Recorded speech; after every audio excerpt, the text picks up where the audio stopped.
Good morning, everyone. This is DailyChilli. I'm here at home, just starting my day with my morning routine before I go to work.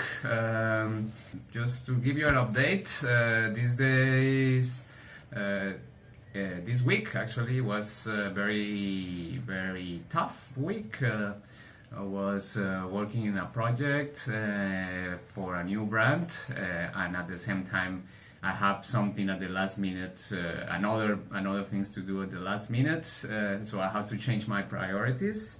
So it's something that I've been learning for the last 2-3 years. You know, it's as a designer, it's very important to know how to prioritize your tasks.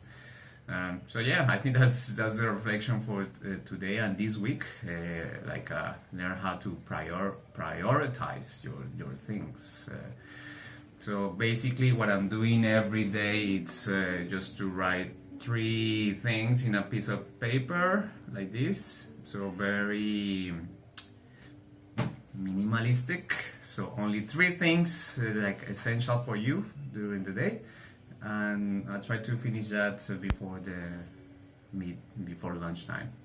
Okay, so today's my Chinese sentence is 你每天应该念3个钟的书. En español significa todos los días deberías estudiar por 3 horas. Okay, guys, so this is my daily update for today, and today's password for my daily journal, which I just finished writing here. It's prioritize. See you guys, bye.